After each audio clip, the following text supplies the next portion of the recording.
Self-inquiry.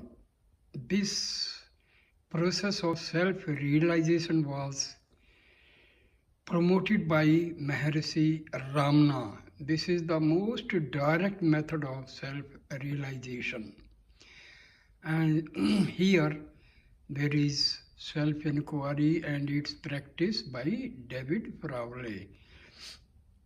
Many different types of meditation are practiced throughout the world. The Vedantic tradition of India has counterparts for most of these, from meditation on deities to that on the various aspects of consciousness. Of these different meditation techniques, self-inquiry, Atam Vichara, a self-introspection approach is generally considered to be the most significant.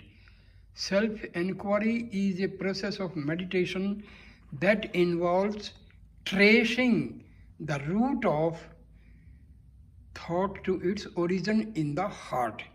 It shows us how to take our ego consciousness back to the divine I am at the core of our being, in which all sense of separate self disappears. Self-inquiry is the most important approach of the yoga of knowledge, Jnana Yoga, which is traditionally regarded as the highest of the yogas.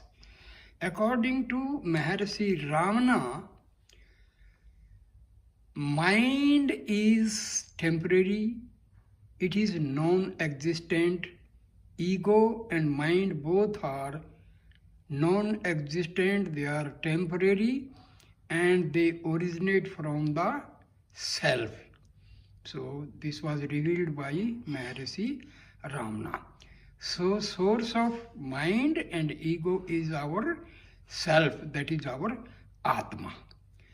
So what is the basic purpose of self-inquiry? To divert mind and ego to the source, that is the Atma residing in the spiritual heart. So that is the basic function of self-inquiry as given by or revealed by Maharshi Ramana. So David Frawley is giving his ideas about self-inquiry. Self-inquiry is the culminating practice through which self-realization, the realization of our true nature beyond mind and body, can be achieved. It is emphasized in the entire Vedantic tradition since the Upanishads and the Bhagavad Gita. Many texts of Advaita or non-dualistic Vedanta describe it in detail, particularly the works of Shankaracharya, but also Ashtavakra Sanhita, Avadut Gita, Yoga Vasishta, and Adhyatma Ramayana. In modern times, self-inquiry is known primarily through Ramana Maharshi, 1879 to 1950, the great sage of South India, who emphasized it as his main teaching. Ramana was a towering figure, a spiritual Hercules, as Sri Aurobindo described him, a sage who achieved self-realization after a mere 20-minute spontaneous meditation when he was but a lad of 16. Historically, self-inquiry has been a common practice among Swamis of the Vedantic orders. There remains a strong self-inquiry tradition in India today, particularly among the Swamis of the South. Through the worldwide popularity of Ramana Maharshi's teachings, people of all backgrounds have begun to attempt this practice. The method of self-inquiry. The process of self-inquiry is so simple that it can be explained in a few words. One traces the root of one's thoughts back to the I thought. This I thought is known as ego, from which all other thoughts arise and diverge. This is initiated by the question, who am I? Or similar question about the one's true identity. This I thought, when we identify ourselves with the body, so this is the I thought, or we name it as ego. So this is a false self. This I is false I. The real I is our Atma. So ego and mind are false I. That is temporary and non-existent. And our real Atma is Sat Chit Ananda. Existence, consciousness and bliss. Sat Chit Ananda. All our thoughts are based directly or indirectly on the thoughts of the self. Our thoughts consist of two components, a subjective factor, I, me or mine, and an objective factor, a state, condition or object with which we are involved. Our own body and mind, or external circumstances like our relationships, possessions or activities. We get caught in the object portion and fail to look within to see our true nature apart from these external conditioning influences. The result is that the pure I, or I in itself, remains unknown to us. All that we call ourselves is but a conglomerate. I am this, or this is mine, with the subject confused with an object.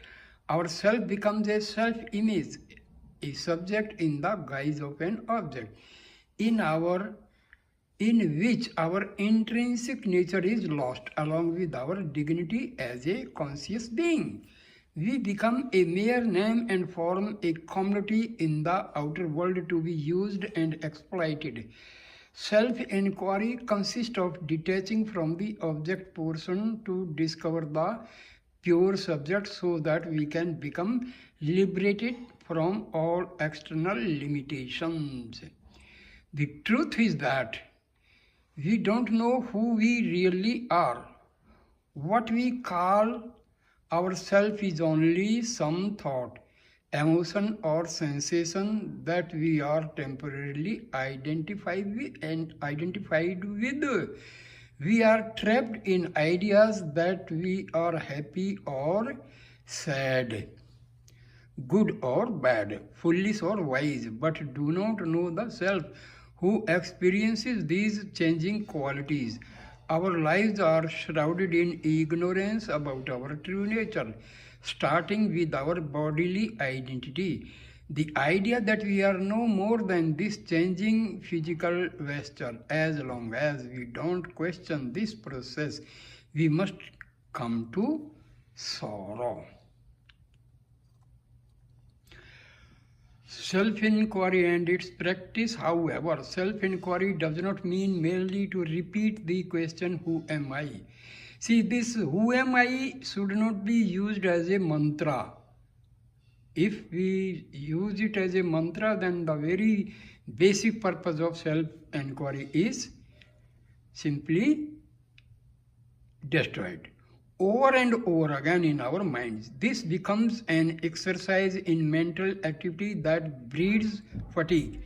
It means searching for our true self in all that we do, which is more a matter of observation than analysis.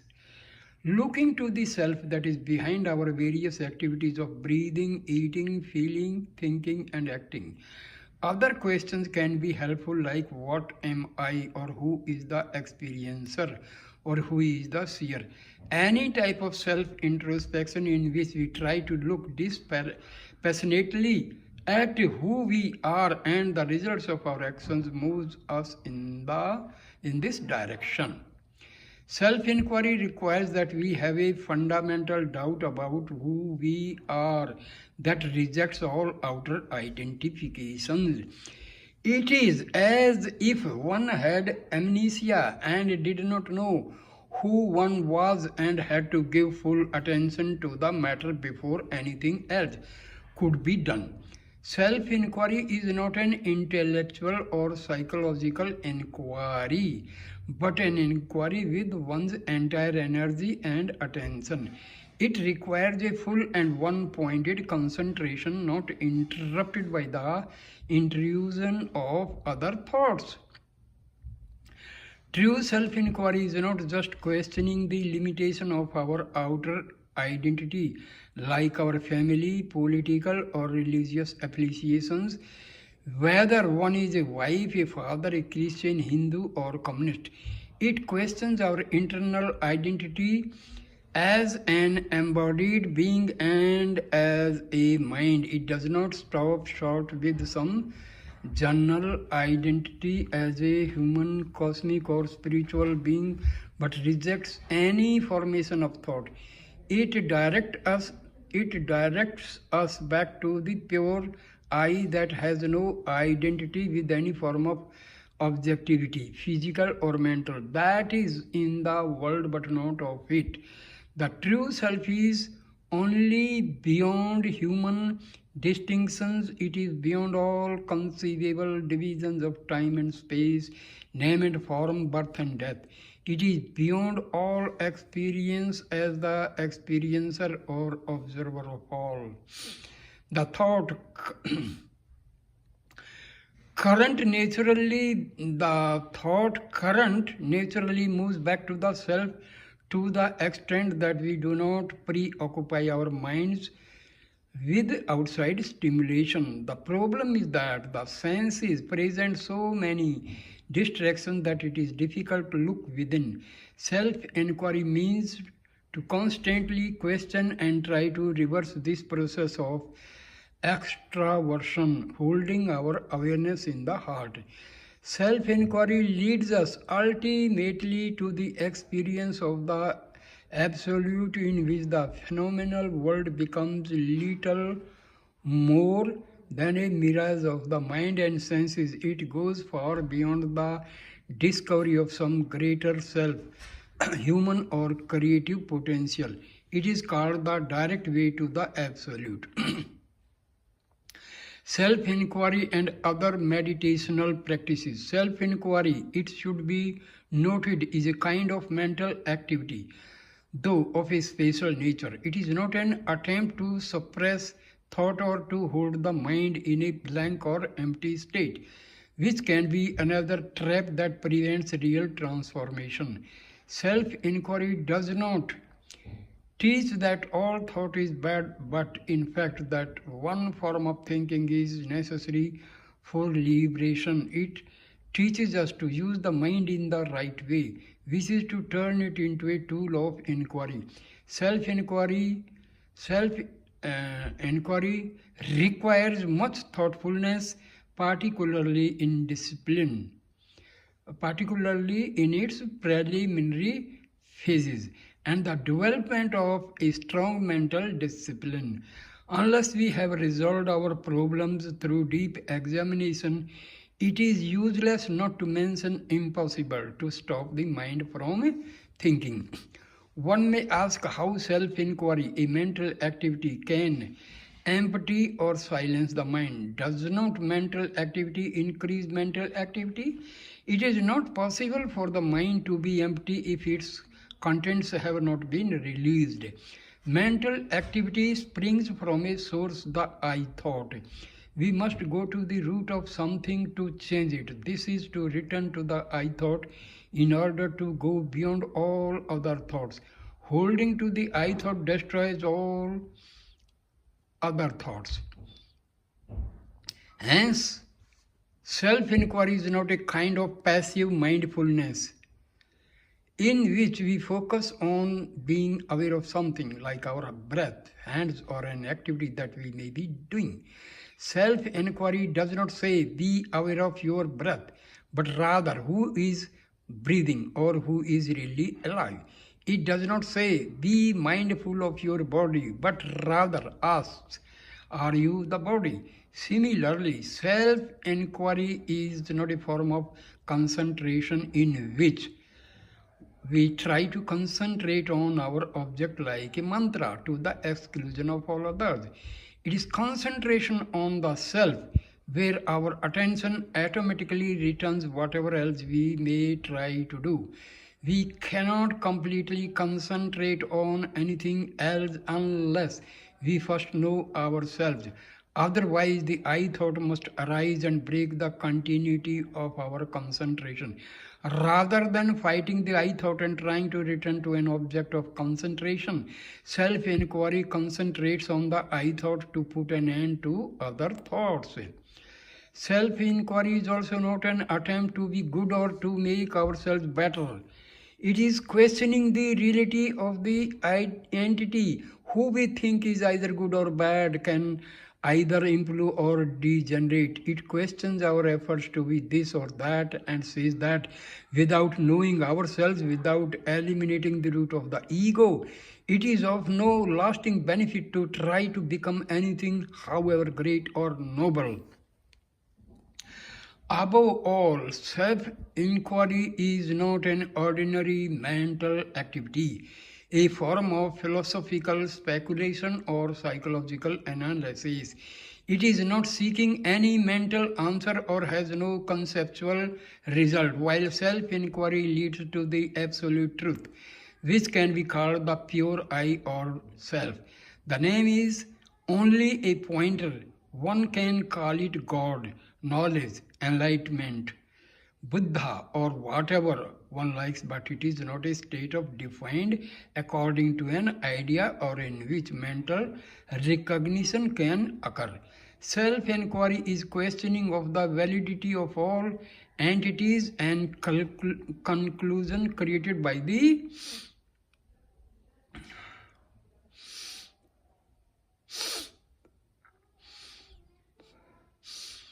mind.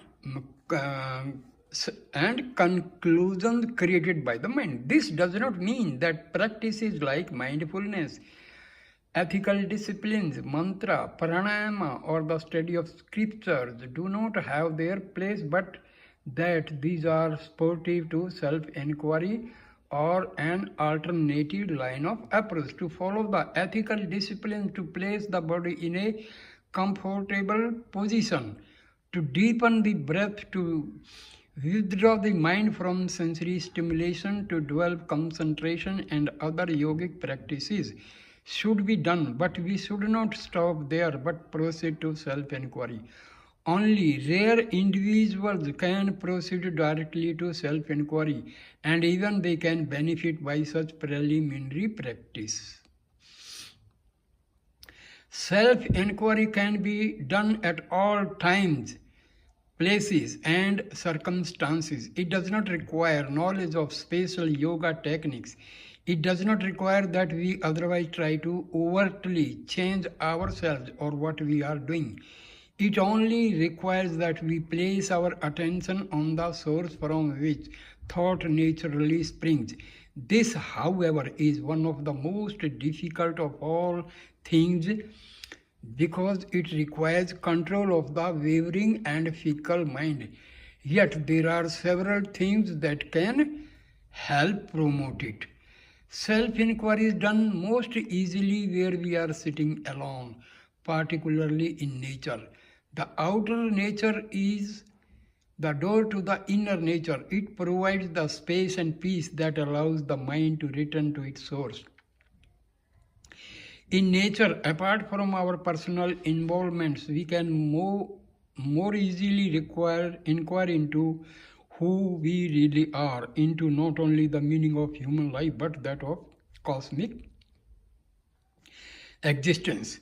We can practice self-inquiry when we are around other people, but this requires more effort because social contact pulls the mind outward. It is important Therefore, to reduce our outer activities and social context to aid in self-enquiry.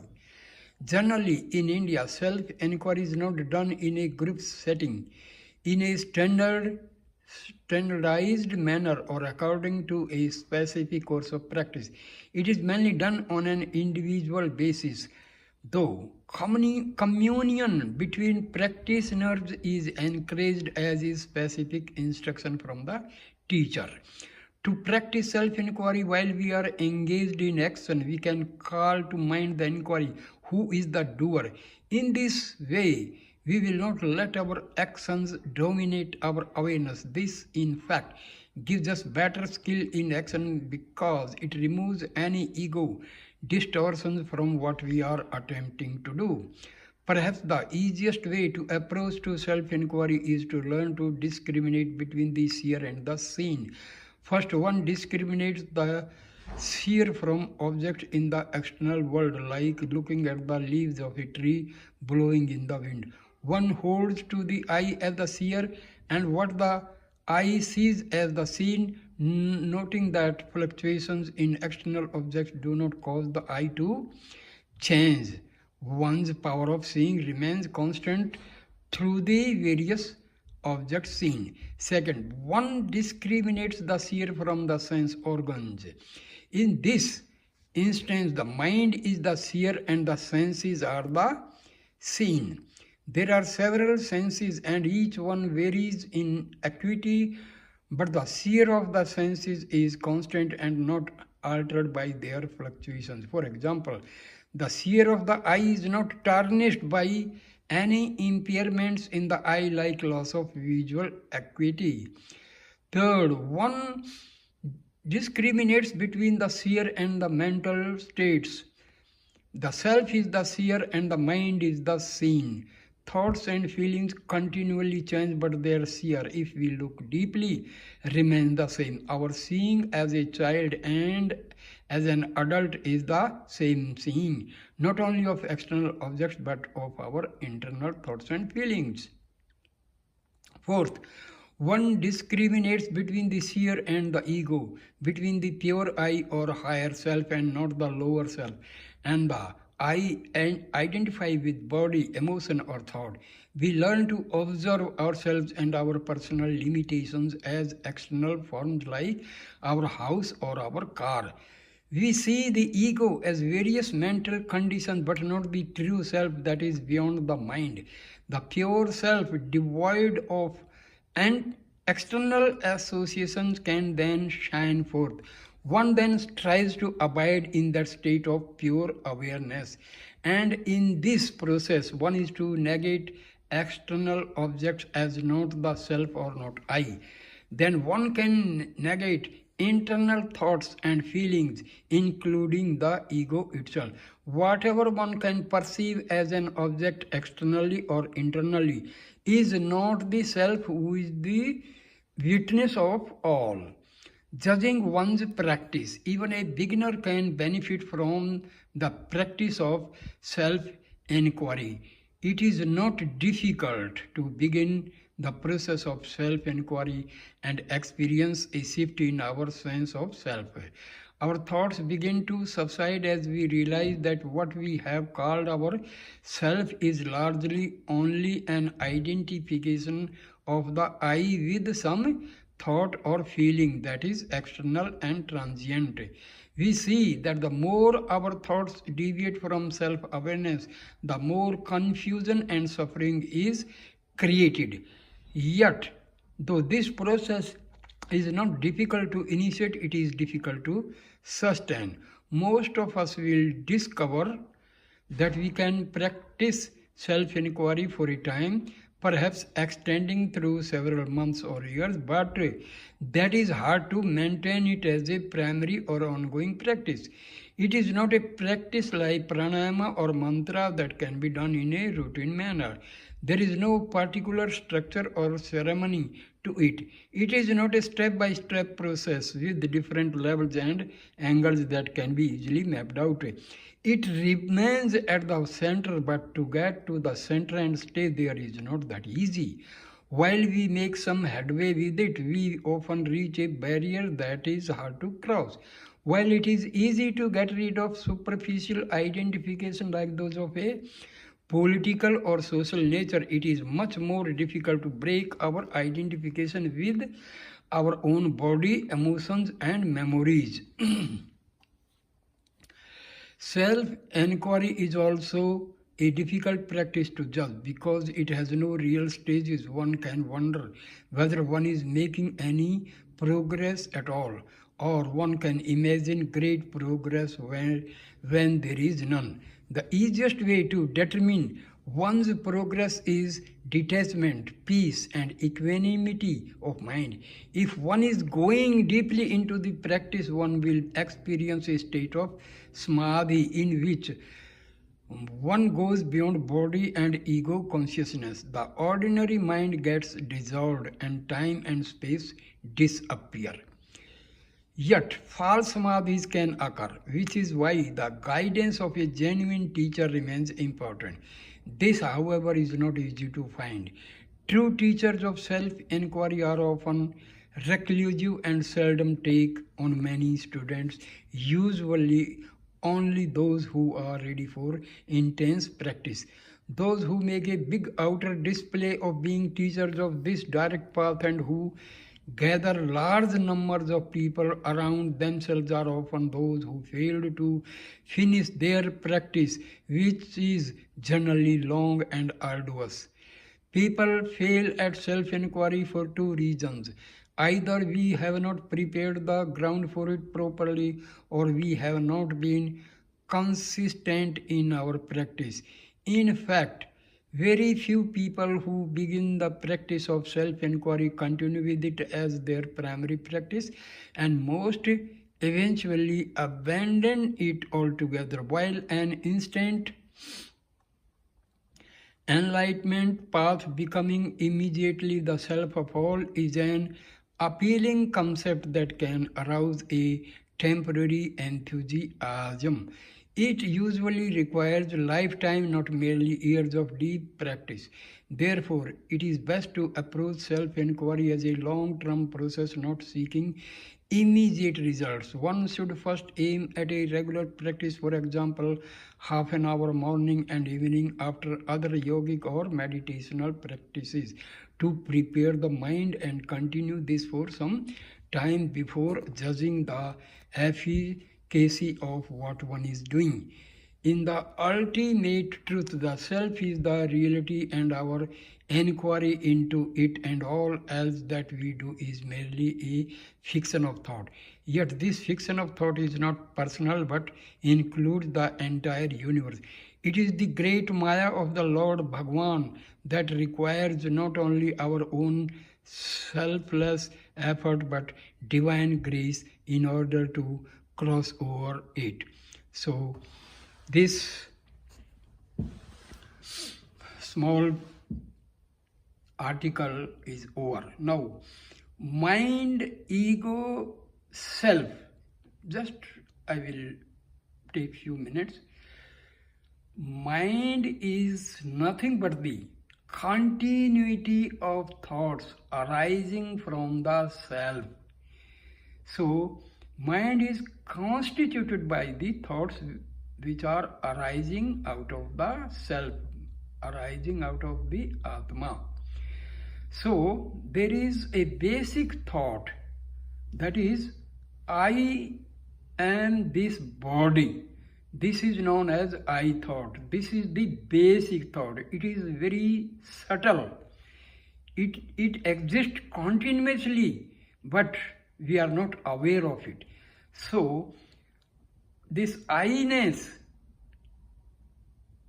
we identify ourselves with the body. This is known as I thought. Also, this is known as ego. Now, this ego controls the mind. All activities in our day-to-day life, we are performing with the help of this mind and ego. So, when this mind and ego they are directed outwardly. That means we are away from the awareness of self. So when mind and ego are directed towards the self, and mind and ego enter the spiritual heart and merge with the self, that is the stage of self-realization.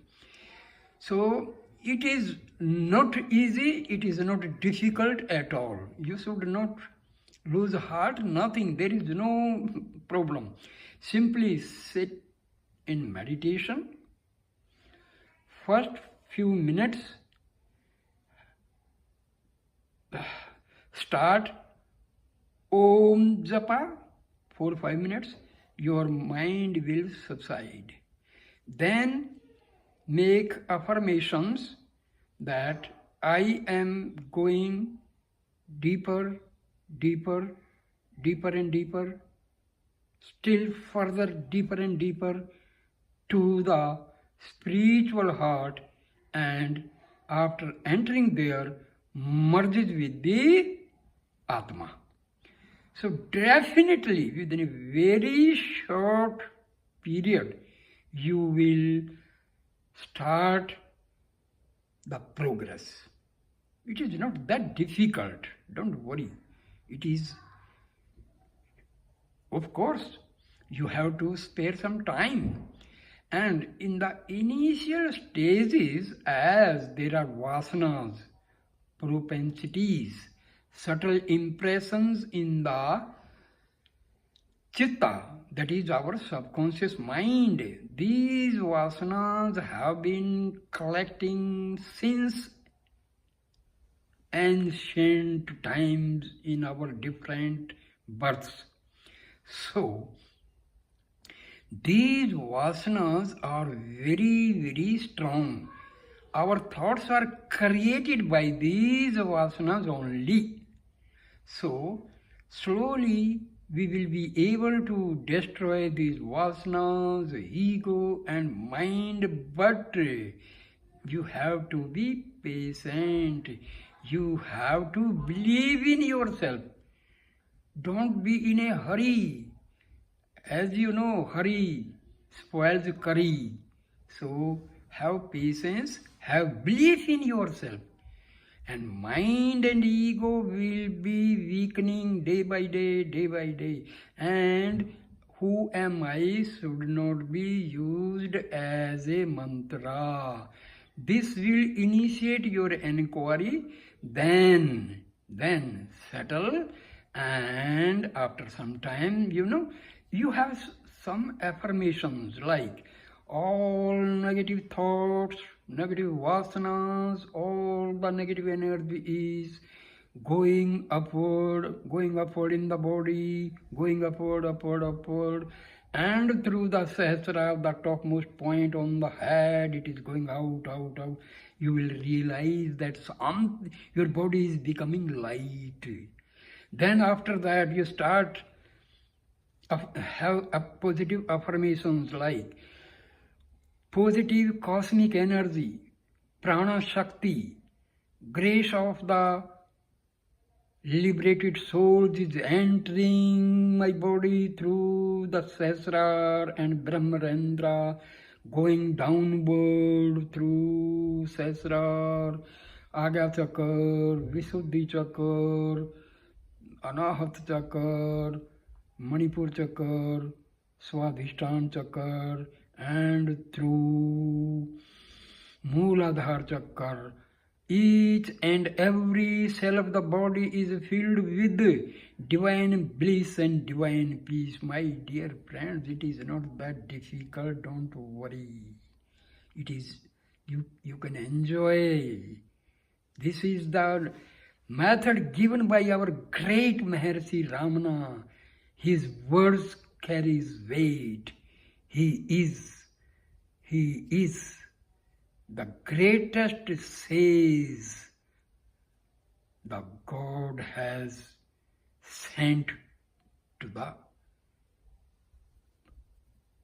earth planet. So my dear friends, Have faith in you. Because this mind and ego will not